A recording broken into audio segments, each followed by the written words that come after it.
record. Welcome, welcome. So we're trying to wait for 1 more minute. Once it's 4:02, we're going to get started. Ali, this is your third time. So why haven't I seen your feedback yet? You've not filled any of my feedback form. You want me to come and meet you in your DM? Don't worry, I'm going to do that. Jamila, okay, yes, this is not your first time. Welcome. Naima, welcome.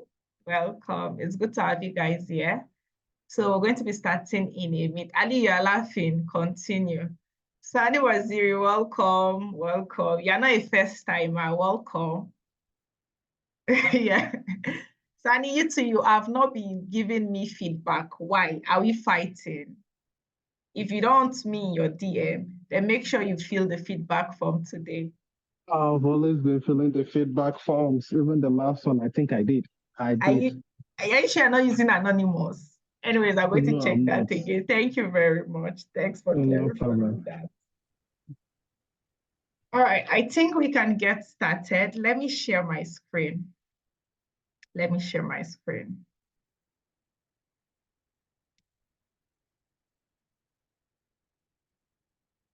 Yeah, I hope you can see my screen. Yes, we can see your screen. So this is our second to the last session, and I'm super, super excited. Especially, first of all, thank you all for being here. Like those of you that have been with me from the beginning, and those of you that are just joining. I'm excited that we are doing this. So today is the first topic. We spoke about financial wellness. Last week, we went a bit practical. We did budgeting. But then we might create budget, but still have a challenge with sticking to our budget, with meeting our budgeting targets. And this is where eliminating wasteful financial habits comes in. I call them wasteful because they prevent us from meeting our financial goals, right? So today, this is for you. If you want to learn, if you want to be able to identify those things that are making you not meet your goals and strategies that can help you navigate that and eliminate those habits that prevent you from reaching your goals. So those are what we're going to be looking at today. So my name is Afsat. For those of us just joining, especially Benjamin, my name is Afsat, and I'm a chartered accountant and I'm a personal finance mentor. Due to some experiences that I've had, it has made me recognize the fact that I am responsible for my financial and non-financial well-being. So the sooner I start being serious with my finances, the better for me. And doing that is part of what inspired the idea of talking about this so that every other person will navigate through this journey like me. Most of us, we have a lot of goals that we want to achieve. If we're not serious with our finances, how then are we going to do that? And then one thing we need to also know is that nobody is going to come and sponsor your goals for you. Even if they're going to help you, they want to at least see that you're making traction, you're making progress. So if you don't want to be financially dependent or become a liability to somebody else, then you need to take care of your finances. And that's part of what brought into existence Money Chat with us. So today, what we're going to be learning is what are wasteful financial habits, forms of wasteful financial habits, measures that can help you eliminate it. And we're supposed to look at this last week, but we couldn't. We're going to look a bit about how can we navigate inflation before finally our question and answer session. But if you have questions during the session, please just drop it in the comment box. And as usual, we are going to start with a short poll. So I'm going to drop the link now. So you're going to go there. What I want you to write is, what are some habits that you know is stopping you from meeting your goals? What are some things that you do with your money? Is it that you don't stick to your budget? Is it that you cannot do but be buying things every time? What are those wasteful financial habits? So I want you to list them for me. So let me go to our screen so that I can see. Yes, this is our screen here. So please drop your answers. Let me see. What are some of your bad financial habits that is preventing you from reaching your goals? Do you mind dropping it? We're not much on the call, so everybody has to drop something so that we can see it on our moon board.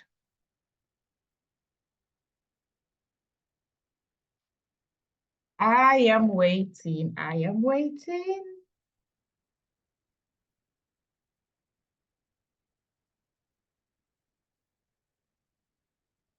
Impulsive spending. Interesting. I can relate to this one. Oh yeah, sending another one. Oh. Apart from impulsive spending, what is that one thing that is preventing you from meeting your goals? For those that just joining, let me send the link again.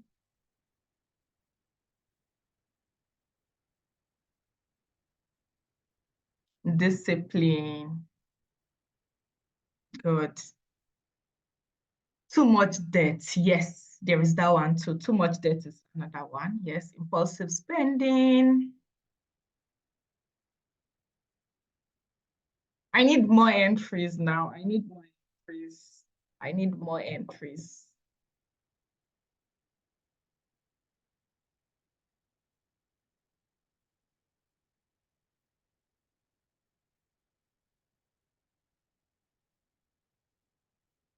Too much debt. We have sticking to our debt. Yes, too much debt, impulsive spending, budget, inability to stick to budget, lack of discipline. Yes. All right, so let's see another one. Okay, too much debt again is coming in, buying of junk.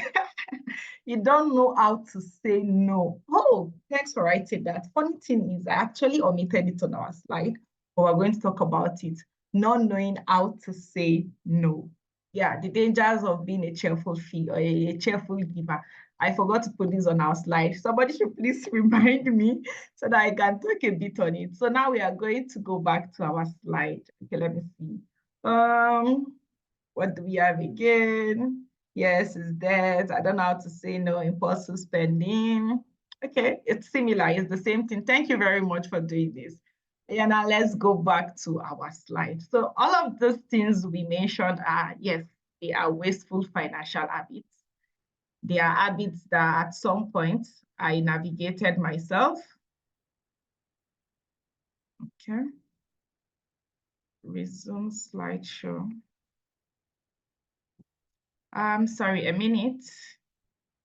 Let me share it back.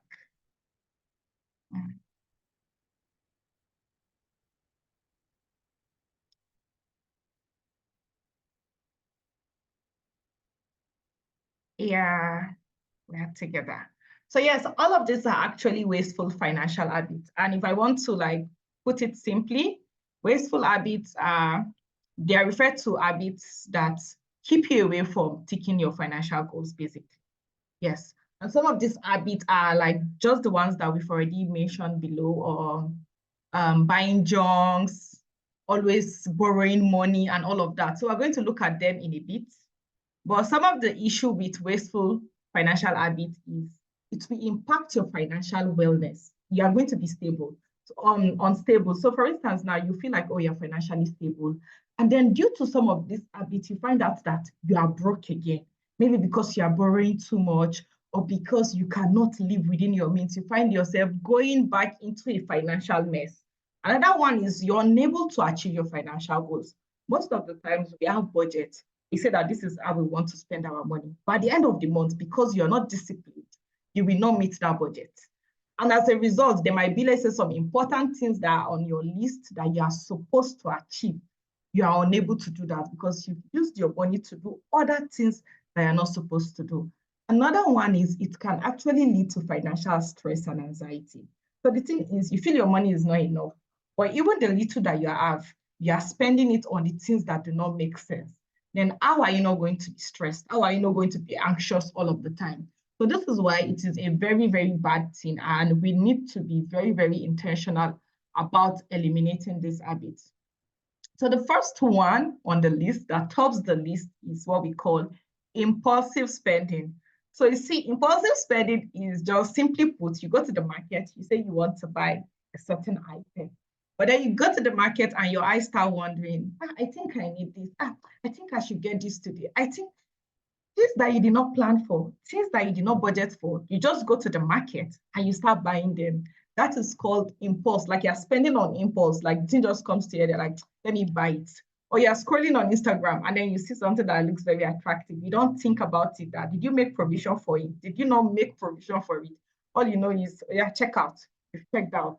But the funny thing is, last week when I say we should buy tracker, you did not say you did not have budget for it. You will not. There's some things that you're supposed to be impulsive on. We don't do that. But you see all those irrelevant things, those things that will take us away from achieving our goals. They are very important.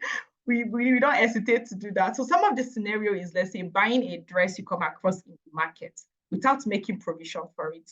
Another one could be excessive spending on junk. You see this junk food. At some point, prior to now, I used to take Coke every time. I'm a big fan of Coke. I take Coke all the time. But first, later I realized that after this 150 or 200 naira Coke, it actually amounts to something. In a month, that amount can become something. Like it can be enough for me to buy data. And I need data to be online to do more important things. So first of all, I had to break free of it. One, because I said, no, I don't want to ever say I'm addicted to something. For instance, taking Coke, it could be an addiction.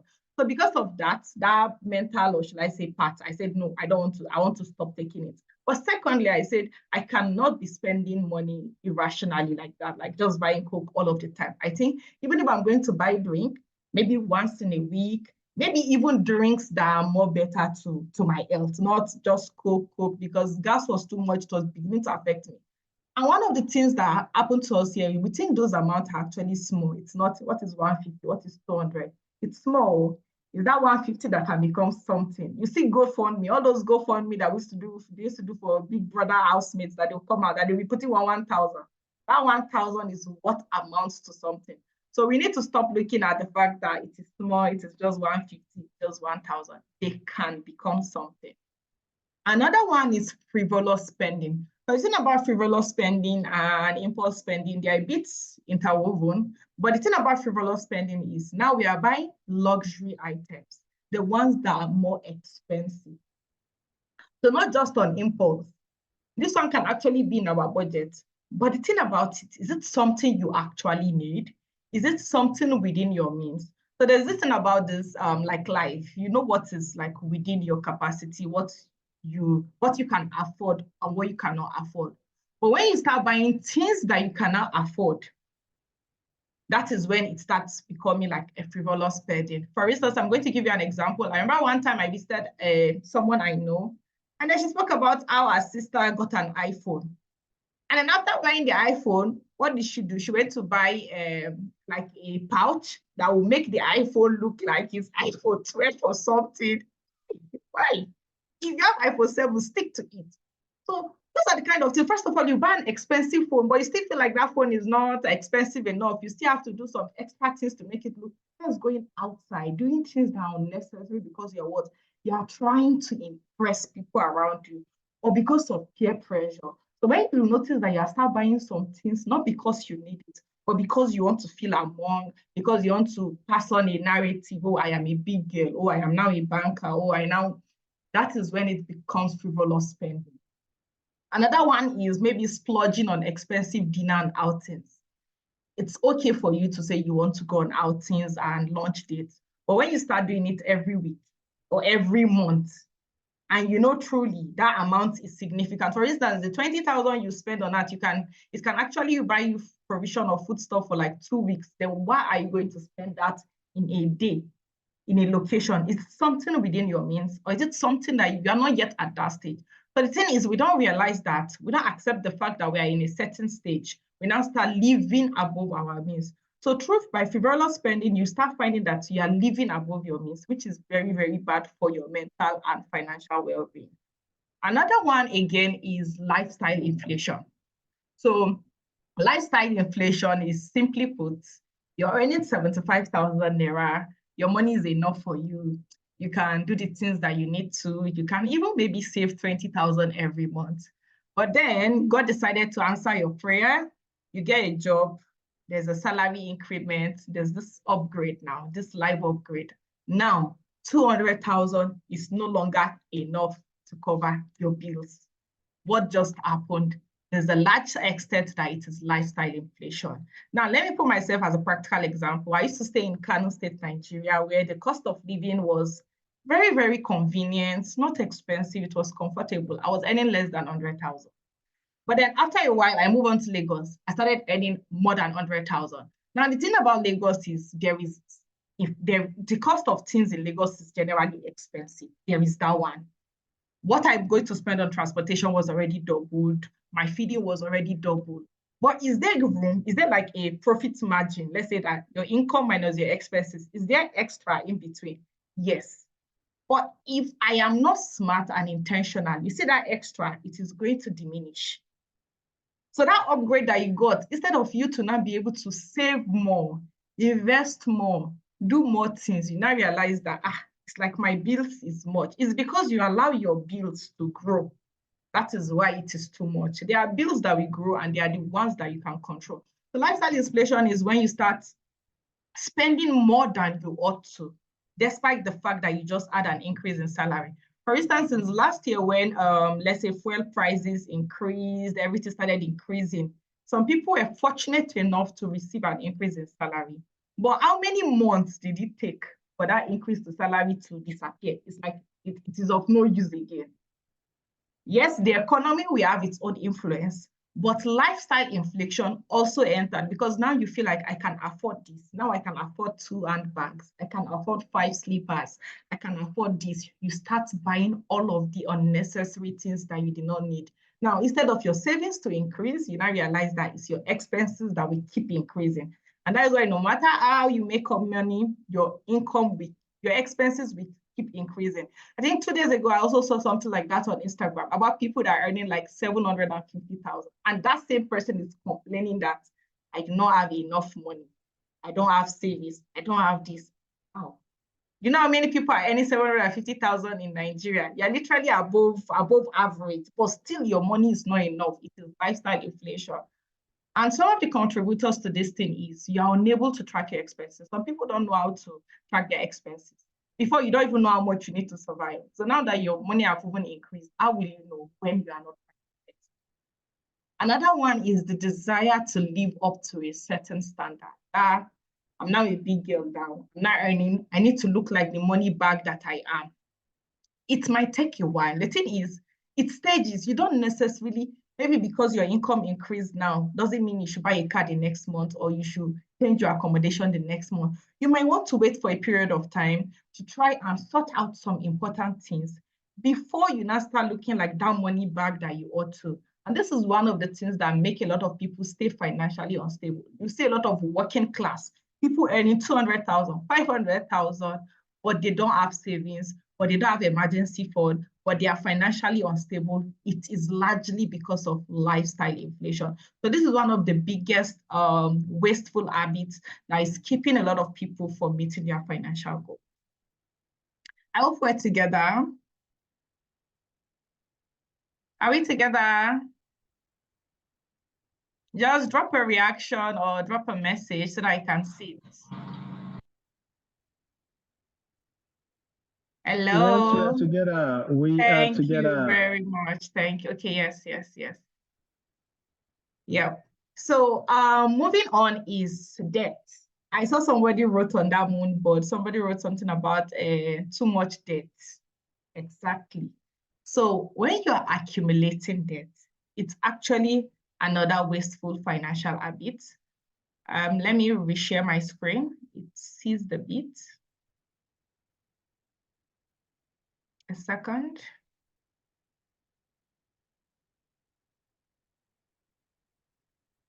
Yeah.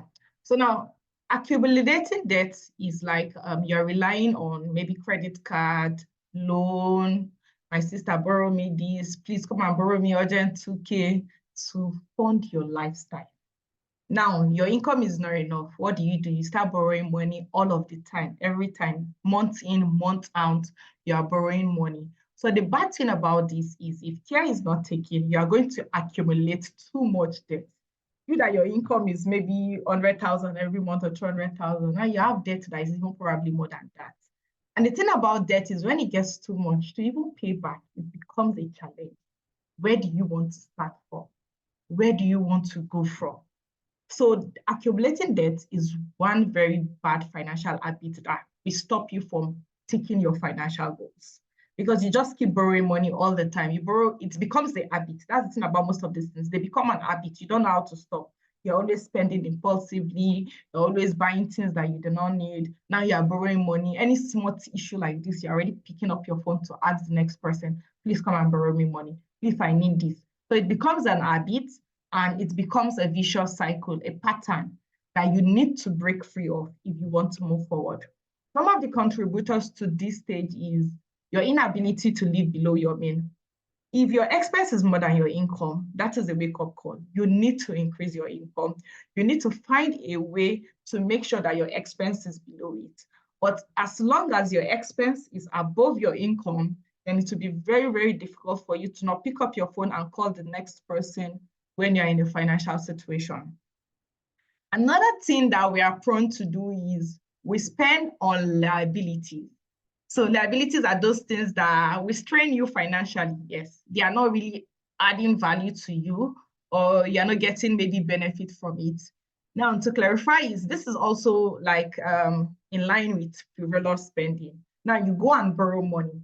Instead of you to use the money to invest in yourself, maybe you need a machine, maybe you sew clothes, you need a machine to sew. Instead of you to buy that, you will not buy it. Or you need a laptop so that you can be freelancing. You will not acquire something like that. You will go and change your iPhone. Or you will go and buy a shoe that you're probably going to be very heavy. Like things that are not necessarily going to translate into something tangible for you is what you're spending on. It doesn't make any sense. How will you borrow your money to be paying or to be funding stuff like that? It doesn't make any sense. Like prior to now, I used to dissuade people from taking loan. Why? Because if you're going to take loan, make sure you're taking loan on something that has a chance of increasing your earning capacity. It wasn't until last year I bought an iPhone. And I bought it for the very first time because it is, to me, it's an asset, it's a tool because I use it to create content, I use it to create video. If it wasn't for that, I am very, very okay and convenient with using an Android. But you see, some people have two, they have two Android, or one iPhone and one Android, or three phones. When, to be very honest, what purpose is that phone? What purpose is it for? So you need to start critically assessing all of the things you're spending your money for, all of the gadgets you're acquiring. Do you need it? Is it a liability? Is it adding value to you? How will you borrow your money to do nonsense?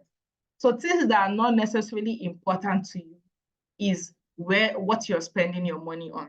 So sorry, don't also forget, borrowing people money, you don't know how to say no, is another issue. But one of the things that you should always keep in mind is that person that you're borrowing money to, do you know what they're using that money for? They're probably going to use that money to fund luxury, to buy a shoebi, or to travel and go attend somebody's wedding, or to buy another gadget. So now it's your own money. If you don't know how to say no, they will keep using your own money to fund their own lifestyle. And at the end of the day, you are unable to meet your own financial goal. So whether you like it or not, you need to learn how to say no. Because if you're in a financial situation, the chances of them coming through for you it might be very, very thin. Or you need your money, you have to start begging people, please, my money that I borrow you. That's like one of the most ridiculous financial situation I ever wanted. That is why I am very skeptical about borrow. I don't borrow people money. In fact, I don't even have money to borrow you because I will not come and meet you and say, please come and return my money. I cannot do that. So if you don't want people to disgrace you or embarrass you, you need to know how to say no, and you need to be smart about who you borrow your money to. And okay, yes, so that's it. Now let's move on to the very last wasteful habit that I covered in this slide. It is gambling, or should I say excessive risk taking. We all know what is gambling now, whether the actual gambling or going to put your money in Bet Ninja or Big Brother or whatever, there is that one. But then also putting your money in things that looks like investment is also called gambling. We are Nigerians, most of us here are Nigerians. We know MMM now. We know all of those things, those Ponzi scheme. The thing is, we know those things are Ponzi scheme. Our mind is telling us it is Ponzi scheme. But in your head, you tell yourself that I'm taking risk. If you take risk, you expect more return. It is not risk. You are gambling. You're just playing, you're dashing somebody your money. So gambling and excessive taking risk are some of the things that will significantly jeopardize your financial situation. You need to prevent yourself from doing this. I think it was last year I came to realize that there are a lot of people, working class people, is it blue collar or white collar jobs? You see them gambling, and I'm surprised. I said, I don't understand. Why are you gambling? Why are you betting? Why are you doing all of those things? I've come to realize is we are addicted to get rich quick scheme. But if I should ask you, have you seen any billionaire that became a billionaire through get rich quick scheme? I doubt it. So we need to understand this. You cannot be putting your money, if you put your money in bet and you get millions or whatever, at the end of the day, how confident are you that that money is going to become something? The chances of you managing that money properly is very, very slim, because somebody that gambles doesn't know how to use money, doesn't know how to direct the money into things that make sense. So we need to deter from doing it. Another one is we are lazy. Yes, I'll put it as that word. We are lazy to earn money through legitimate source. I cannot be waking every morning. It is too stressful. It's too tiring. I want ROI. That's why you'll be seeing on Instagram somebody say, I have 10 million naira. Which business can I invest so that I can be getting 1 million naira every month? Don't know. It's because we feel like we want money quick, get rich scheme. And the truth is, it is impacting our financial situation. You cannot move forward if you have this kind of habit. If you are prone to gambling, if you like taking your money on things without understanding the nature of the business, without seeing if what are they using this money for, and all of those things. So there's a high chance that you're going to lose out on your money by doing that. Okay, I thought I saw a message. So gambling is something that we need to prevent, honestly. We need to prevent it. A second, please. Okay.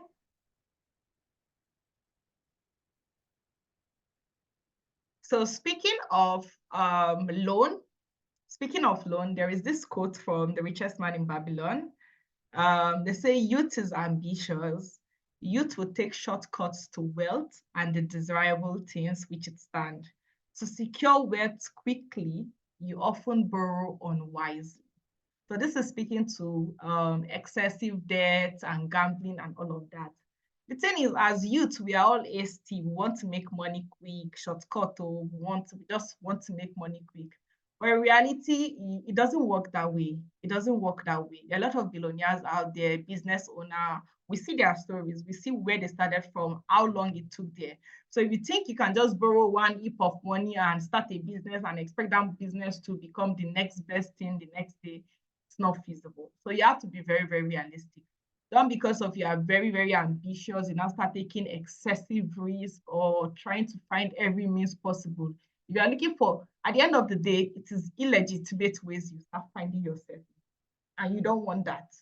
Here we are after looking for legitimate and secure and good ways of earning money. So you have to keep this in mind.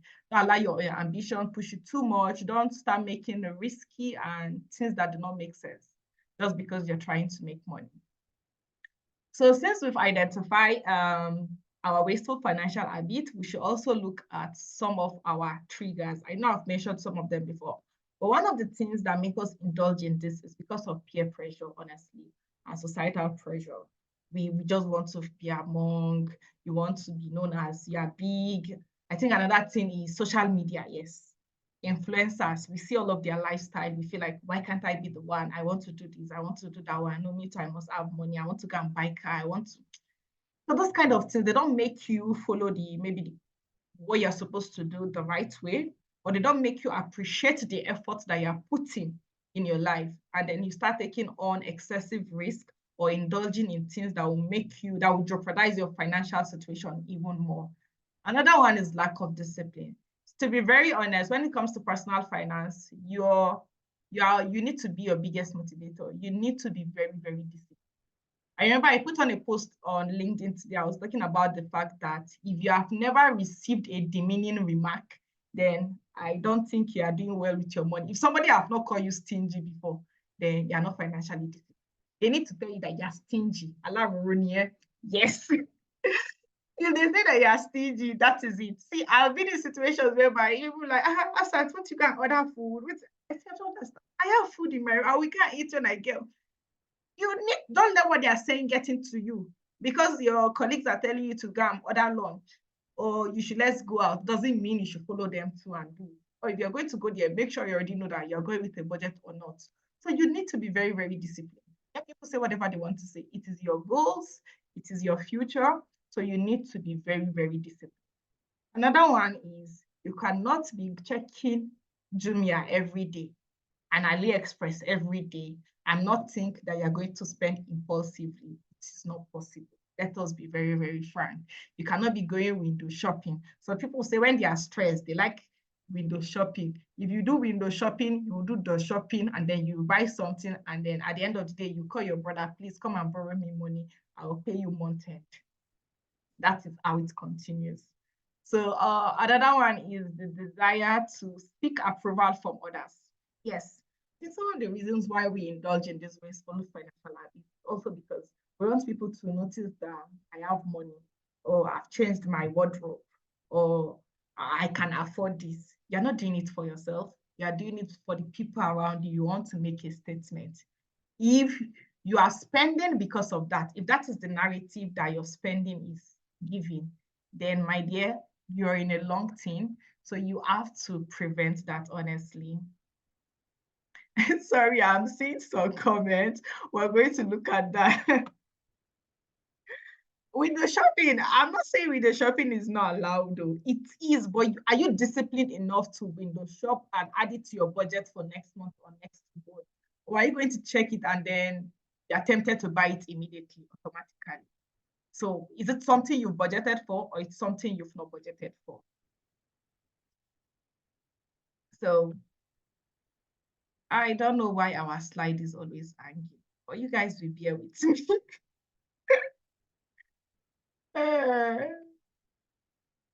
It's still the same thing. Okay, yes. Yeah. Sorry, a second.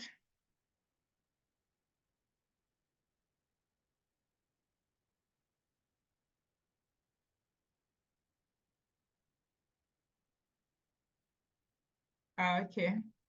I hope you can see my screen now. Yeah. Yeah. Okay, sorry. I think I have to redo this. Let me share it again.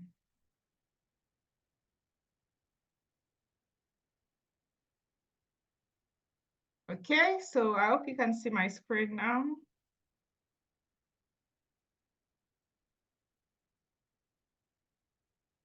Yes, so this is where we are. So sorry about that. Yeah. All right. So now another one is the fear of missing out. So this is actually similar to you seeking approval from others. So there's this fear of missing out. If I don't follow them, they will not invite me to this occasion again. If I don't do this, oh, this person already has a car. Why don't I have a car? Oh, this person has jackpot. I need to jackpot. Like you're benchmarking your financial goals with somebody else, or you're matching your income with somebody else. So if you keep doing this, those are the kind of things that make you borrowing money too much, or buying frivolous things that you cannot afford, things that you cannot manage, making you gambling because what you want to make money fast, you want to make money quick, you want to make a statement, you don't want to miss out, you want to achieve so many goals at the same time. So speaking of goals, next week, inshallah, we're going to be looking at how to set goals for ourselves. Another one is the inability to find a balance between your craving and your future. Okay, you want to buy this thing every day. Okay, you might see some items that you want to buy. You cannot eliminate maybe impulsive spending 100%, but you need to start thinking of how can I balance this thing, right? So that's one of the things you need to look at. If I buy this, what will I forfeit? If I do this, what will I have to let go of? So you need to be able to understand that. Another thing that triggers wasteful financial habits is stress and frustration. I've said this already. And this thing it doesn't just happen. It is because of you have not been managing your financial situation before. And that is why you keep getting stressed out, you keep getting frustrated, and you keep going to repeat the same mistakes that you are repeating. So as much as possible, try to make your financial situation much better for yourself. The sooner you get started on that, the better for you. The easier you can stop being frustrated and stressed out. Now, how do we intend to eliminate wasteful financial habits? Simply put, it is by adopting positive financial choices. Now, we are going from bad habits to positive choices. Number one is you can decide today to avoid the triggers. I've spoken about most of these triggers in the last slide, like for instance, peer pressure, social media, window shopping. Remove yourself from situations and environments that will make you do that. Think at times self is your cycle. Start with your cycle. I cannot be going partying every week. Let the person understand or let them understand. If they want to insult you, let them insult. If they want to murmur, let them murmur. But remove yourself from there. Another one is mindful spending. So if you see something that you are attracted to, you want to purchase it, give yourself some time. Do I have to buy it today? Should I push it to next month? Will I put it to next 2 months? If after 1 month you feel the thing is still valuable and is still essential, then you can go for it. Then the next one is, we spoke about this last week, which is creating and following a budget. Your budget is going to tell you what you can afford and what you cannot afford. And like I keep saying, whenever you're creating your budget, make provision for your personal spending. If you make provision for your personal spending, then spend from that. Not the one that you have your feeding budget, you have your transportation budget, you will now go and buy something that is not part of it. It doesn't make any sense. So a positive habit that you want to adopt is by sticking to your budget. Create it yourself and stick to it yourself. And then another one is your debt. You say you have a lot of debt. Have you actively tried to reduce it? For instance, you have some outstanding money that you need to pay them. Have you told yourself that from this, they even paid salary, I'm sure last week or this week, have you paid out of it? Have you reached out to them and say, so sorry, I did not pay you your money 2 months ago. I'm going to start paying you from this month, right? So you need to be very active about going away from being onibese to somebody that's more convenient, more comfortable. Another thing that also helps you or you need to adopt is goal setting. You want to buy a car, you want to buy a house, you want to japa, you want to get married, you want to do a lot of things. Are you setting goals? Are you creating goals? Have you identified what you can afford and what you cannot afford? And then say, okay, I'm going to do this first. After doing this, I'm going to do that. Another thing you need to be mindful of is while you're achieving those goals, don't look too much at somebody else's achievement. Because instead of you to be celebrating that you are finally bought a phone, you start feeling sad that, oh, why didn't you buy a certain brand? Or why didn't you buy a certain item? So you need to be able to set realistic goals for yourself. And then emergency fund. Emergency fund is going to come through for you, honestly. So you need it. These are things that you can afford, that you need to create for yourself. For instance, with an emergency fund, it's going to help you to offset some things. And even if you need to maybe, even if let's say you've spent impulsively on some other items, you have your backup fund that is going to help you so that at the end of the day, you are still on track on meeting your goals. Then another thing you want to learn how to do is smart spending prioritization. Last week, I spoke about distinguishing between your needs and your wants. When you can differentiate between your needs and wants, it helps you. And always put your needs first. If you want to spend impulsively, first thing, have I paid my rent? Have I paid my utility? Oh, okay, I've sorted the important things. But if you are satisfying your want before your needs, my dear, you are on a long team, you are not going forward. And then finally, one thing you also want to do is constantly review your financial situation. You want to look at how far have I come, how far ahead am I going to. If you do not acknowledge the effort you are putting, it will be difficult for you to stop doing bad. For instance, like I said, I used to take Coke before and all of that. But after a while, I made sure to stop that. And I realized that, oh, AXAT, you can actually stop yourself from indulging in some wasteful financial habits. So that motivates me. That makes me realize that once I make up my mind to stop doing something, then I can actually stop doing that. So there are some messages in the chat box. Let me see. Oh, okay. We're going to look at that very well. Anyways, I hope we are together. All right, so there is this other concept that I decided to include, the concept of overspending and oversaving.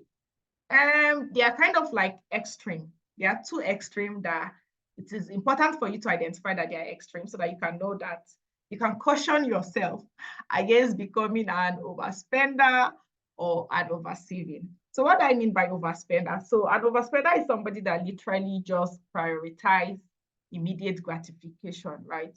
You are craving something, you want to do it. You want to go for vacation now. You want to do a lot of things now. And the thing about it is it will hinder your ability to do important things, other things. Why? Because anything that just comes, when you see your money, you just feel like money is just for spending. Let me just spend it. Why? Am I going to take the money to my grave? Am I going to, if anything happens to me now, is next of kin. So because of that, you have this mental attitude about money. Whenever you see money, it's just spend. Money never stays with you. But the thing is, money will also not come to somebody that knows how to manage it. If you keep spending, then money will probably go to somebody that knows how to multiply. So overspending stop you from being able to multiply your income. At the end of the day, people that are, should I say, in excessive debt is because they are somewhat maybe an overspender. You only see money as something you spend. And that's why you're always looking for money because you always have something to spend on. And then on the opposite side is what we have as an oversaver. So this is a bit tricky in the sense that I'm not saying you shouldn't save money, but the same way there are some people that see money as for spending, there are some other people that just see money for keeping, like they don't want to let go of that money.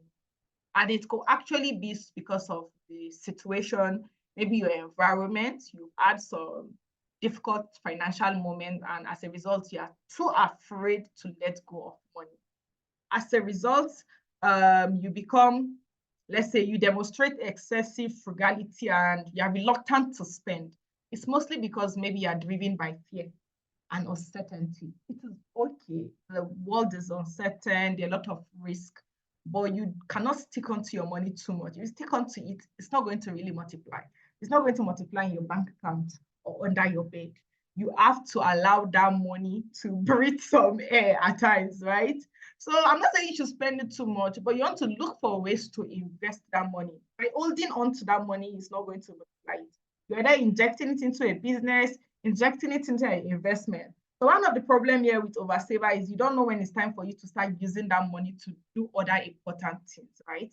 So because of this, these are like two extreme situations that you don't want to be in. Another thing about oversaving is that it can make you miss some opportunities for fulfillment. You need to learn how to find a balance. And speaking of which, there is also this quote by the richest man in Babylon that says, enjoy life while you're here. Do not overstrain or try to save too much. If 1/10 of all you earn is as much as you can comfortably keep, then be content to keep this portion. So this is a balance between the two. Save money, but also spend money. You don't want a situation whereby you wake up one day and like, you know what?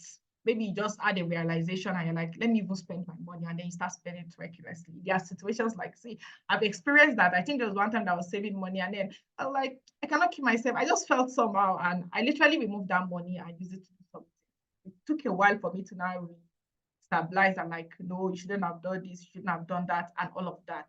So a way you will not get yourself in that situation is by spending when you ought to spend. At times, recognize that you have some cravings and try to satisfy some of those cravings or as you go. It is also a great way to motivate yourself. So don't go all out and stress yourself too much. If you can save 10% every month for the next 5 months, do that. If it is 50%, do it. But don't go and do 90% and choke yourself, because what you will do after that, it might be very, very drastic. So do not overstrain yourself. Try to find a good balance. And you can tell that I'm an advocate of that. So when I know you guys used to see my status now, you see me probably at a beach or I'm flexing and you're like, outside, I don't understand. You're telling us to save our money, but it's like you're not saving. No, when it comes, When you're looking for somebody that knows how to find a balance, I am your best bet. Like, I cannot deprive myself of anything, I'm saving, I'm investing, I'm also spending. So you have to find a balance. That's the way you can motivate yourself. It's just like working and not resting. My friends know me, it's all work and no play, make Afsat a dull girl. Same way, all save and no spend, make Afsat an a unmotivated girl. So you need to be able to find a balance. So we've spoken about wasteful habit, wasteful habit, wasteful habit. So now I need you to answer this question. You can either unmute your mic or you drop it. So imagine you received unexpected money now. How are you going to allocate that money? If I dash you 50K now, I'm not saying I'm dashing you 50K, but if I should dash you 50K now, what are you going to do with the money? How will you spend it?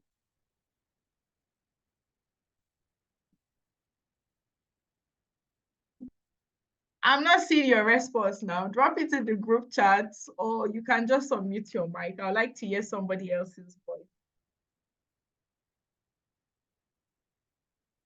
Hello, are we together?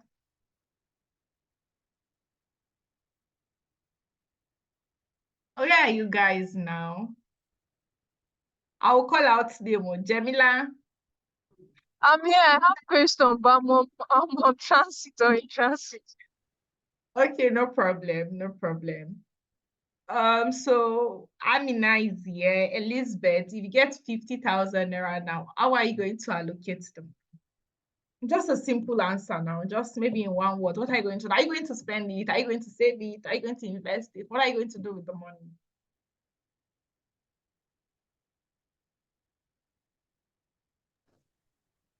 I'm going to save it. No, I'm You're going to going save all. I'm going to save some, use some to do other things that I need to do.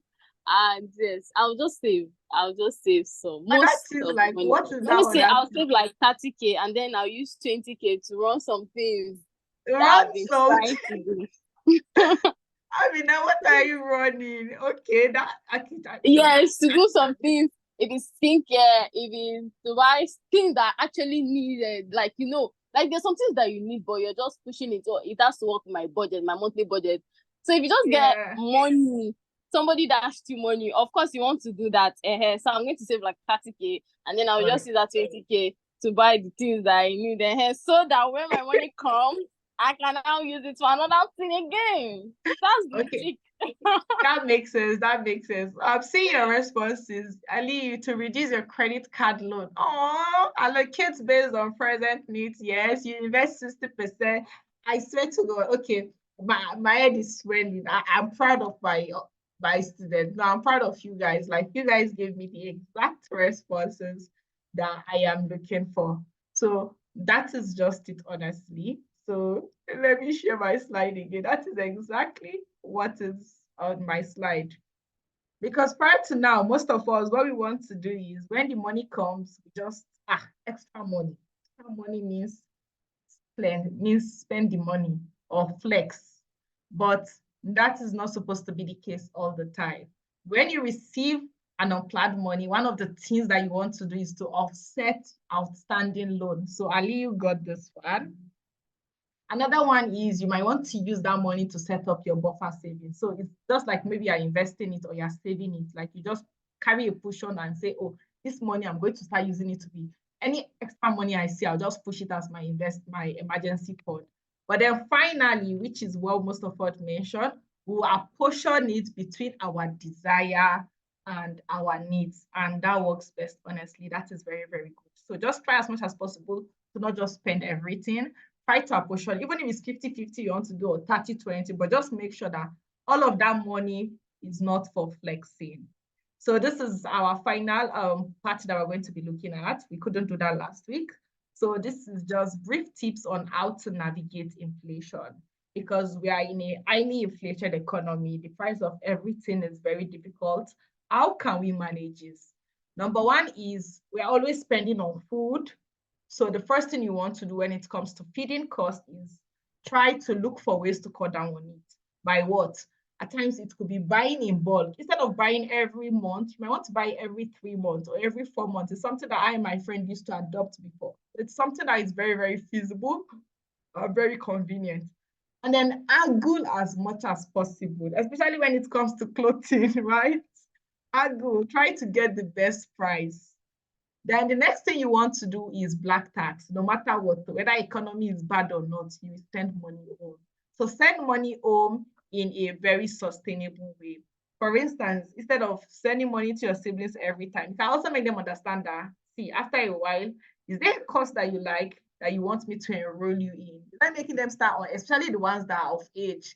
You make them understand the concept of earning money, and you try as much as possible to empower them. That's like you are investing in them instead of just sending them money all the time. So at least they know that, oh, it's my uncle that paid for this tailoring class for me, something like that.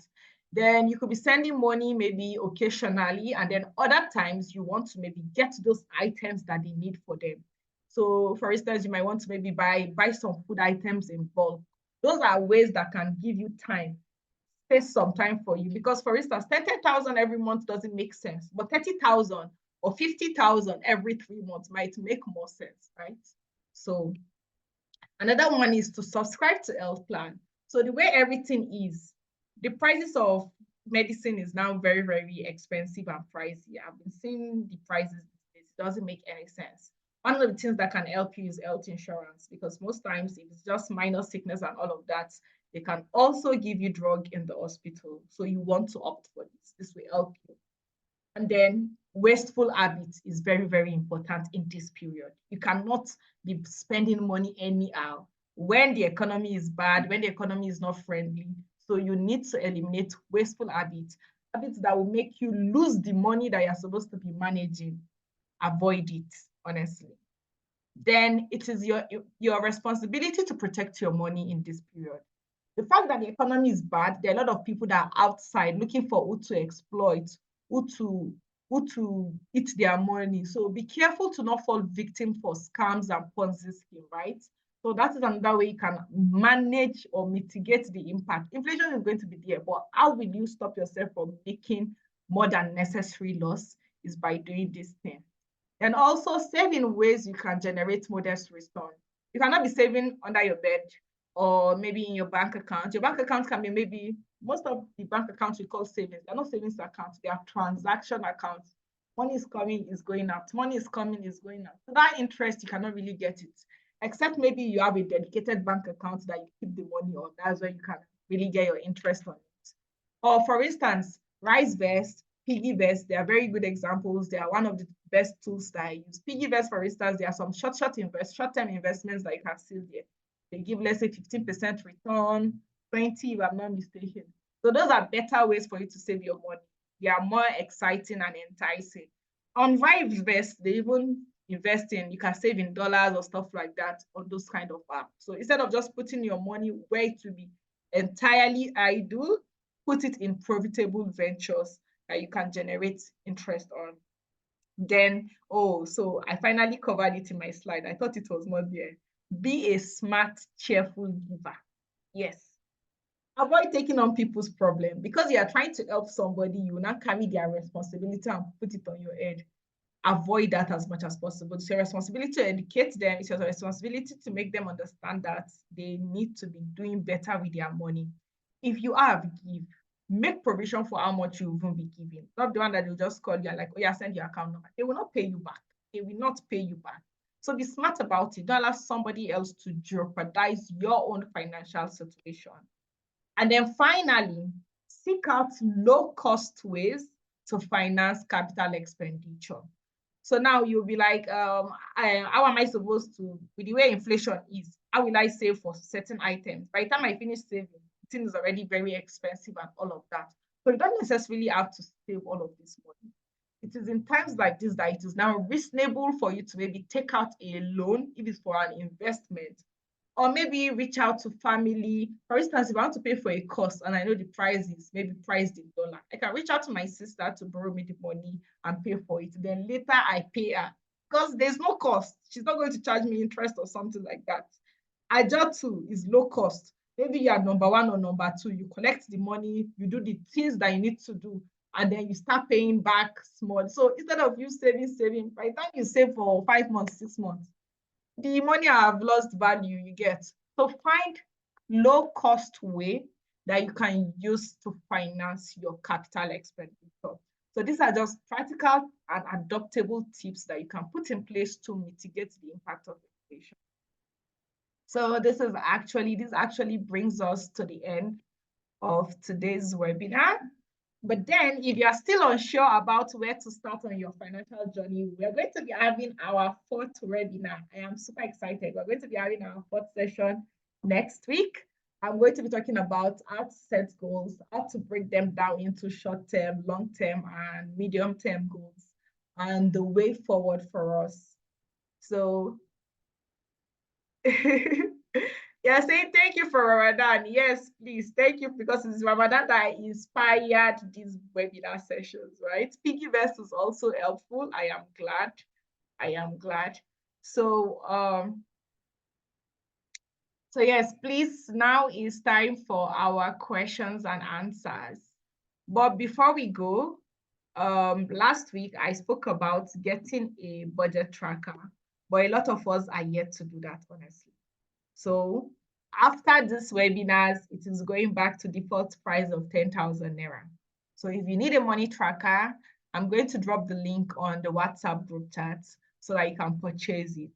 Also, alternatively, if you want a 3-month budget review session. So I'm actually doing the session with somebody, and he knows the difference. He can tell the difference, what it was like before and now. So if you want me and you to be having more personalized session, then I'm going to be recommending this one for you. Jamila, your hand is raised. Please go ahead. The floor is yours. So you spoke about personal spending.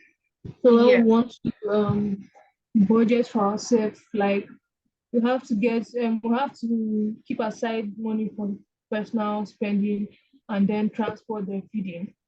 Although before I used to do it, like I can decide that okay, 50K is for transport, feeding, and transport and feeding. I think yes. But it's never enough.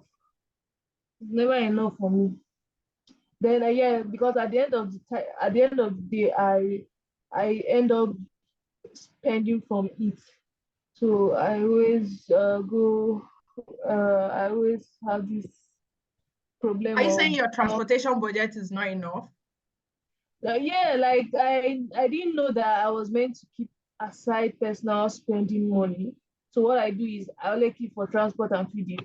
Then I end up using from transport and feeding for personal spending, which is always a problem. And so when you were doing that before, it means you could absorb it. When it was under transport and feeding, it means you were still able to spend on yourself, right? Yeah. And then how does that really change? Because it's just like the money used to be, okay, I think you can still put it under your feeding. That's if maybe most times you're spending the money on Okay. it, right? So if I said for this month, I want my feeding to be 30K, I can decide to now add 10K of personal spending on it, right? To make it 40. Yes, if defining your budget that way makes it easier for you, you can. See, it's very, very flexible. How you set budget is very flexible. If you want to put it part of your feeding, because for instance, like let's say I'm going on a lunch date, so I want to eat out, I put it part of feeding, and that eating out is actually a personal spending, right? Because I just feel like doing something unusual. I just want to go out and eat. It's like I'm entertaining myself. So I put it as part of my feeding budget. So if you want to do it something like that too, it works. That way is very fine, honestly. Okay, thank you. My pleasure. Do we have more questions? I doubt it. Anyways, I'm going to share another I have one more question, please. All right, so please what happened? Go ahead. So I want to ask you, at the end of the time, at the end of everything, what happens? For example, now I finish paying my debts, I'm getting consistent money, I don't have debt to pay. What then do I do?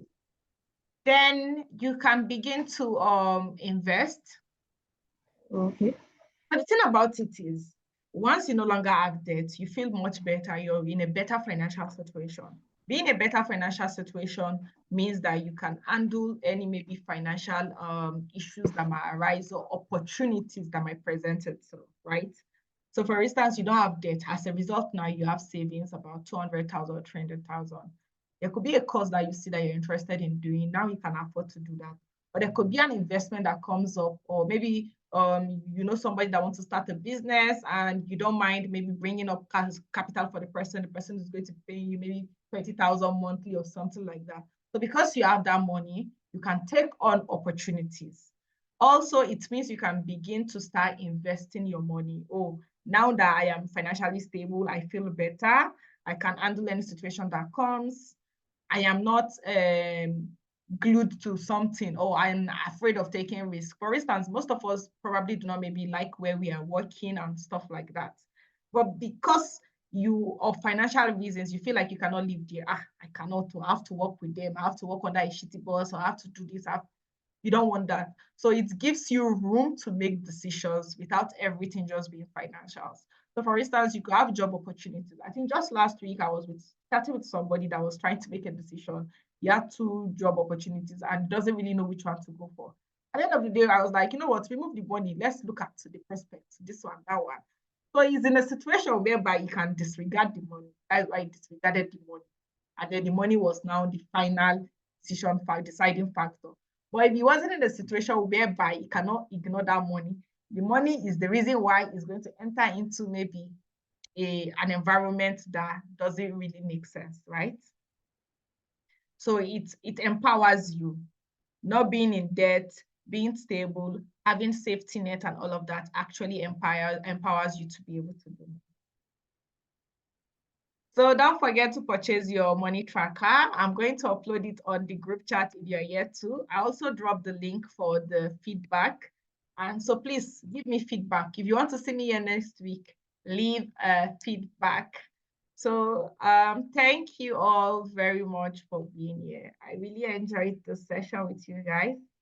Now I'm reading your messages on the group and I'm just laughing. All right, guys. See you guys next week. Bye. Thank you. Bye. Bye. Thank you very much for participating. Thank you too for sharing your knowledge with us. Yeah, my pleasure. See you guys next week.